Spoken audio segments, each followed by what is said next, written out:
पुराने समय की बात है। एक महिला जब भी अपने परिवार के लिए खाना बनाती, तो वह एक बड़ी रोटी अलग से बना लेती और उसे अपने घर की खिड़की पर रख देती, ताकि कोई जरूरतमंद या भूखा व्यक्ति उसे खाकर अपनी भूख शांत कर सके। एक बूढ़ा फकीर रोज दोपहर को वहां से गुजरता और उस रोटी को खिड़की से उठा लेता। रोटी लेकर वह यह कहते हुए आगे बढ़ जाता, आप जो बुरा करते हैं वह आपके साथ रहता है, और जो अच्छा करते हैं वह आपके पास वापस आता है। यह सिलसिला काफी लंबे समय तक चलता रहा। रोज रोज वही शब्द सुनते सुनते वह महिला परेशान हो गई। उसने सोचा, कितना स्वार्थी व्यक्ति है यह बूढ़ा। मैं रोज इसके खाने के लिए रोटी रखती हूं, लेकिन आज तक इसके मुंह से धन्यवाद का एक शब्द भी नहीं निकला। और यह रोज एक ही बात बड़बड़ाता रहता है, जिसका मुझे मतलब भी समझ नहीं आता। महिला ने निश्चय कर लिया कि वह इस बूढ़े से पीछा छुड़ाएगी। इसके लिए उसने एक तरकीब सोची। अगले दिन उसने बूढ़े की रोटी में जहर मिला दिया। जब वह जहरीली रोटी को खिड़की पर रख रही थी, तो उसका हाथ कांपने लगा। उसने सोचा, मैं यह क्या कर रही हूं?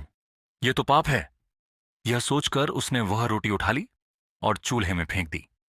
रोटी जलकर राख हो गई। फिर उसने बूढ़े के लिए दूसरी रोटी बनाई और उसे खिड़की पर रख दिया।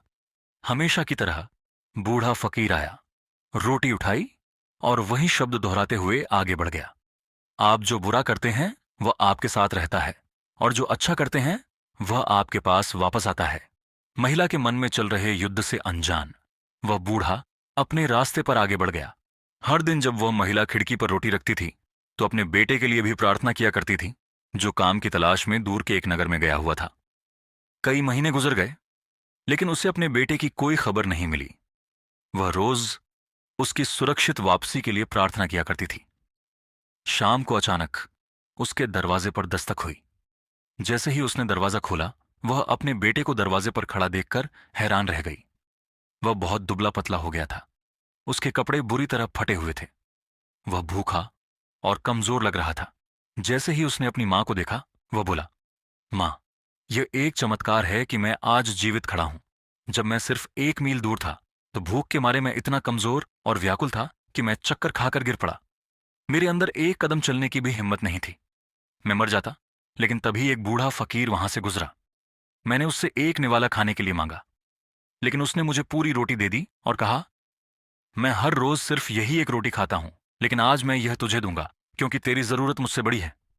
मैंने उससे पूछा, आप कौन हैं? बेटे ने कहा, मां, मुझे यह तो नहीं पता कि वह कौन था, लेकिन जब वह रोटी देकर जाने लगा, तो बड़बड़ा रहा था, आप जो बुरा करते हैं वह आपके साथ रहता है, और जो अच्छा करते हैं वह आपके पास वापस आता है। यह शब्द सुनते ही मां का चेहरा पीला पड़ गया। वह सदमे में दीवार से टिक गई। उसे वह जहरीली रोटी याद आ गई, जो उसने आज सुबह बनाई थी। अगर वह रोटी आग में न जलती, तो वही रोटी उसका अपना पुत्र खा लेता और उसकी जान चली जाती। अब जाकर उसे बूढ़े फकीर की बात समझ आई। आप जो बुरा करते हैं वह आपके साथ रहता है, और जो अच्छा करते हैं वह आपके पास वापस आता है। इस कहानी से हमें यह सीख मिलती है कि हमेशा अच्छा करो और कभी भी अच्छा करना बंद मत करो, भले ही उस समय उसका परिणाम न दिखे। तो मिलेंगे दोस्त, अगले एपिसोड में अगले कहानी के साथ।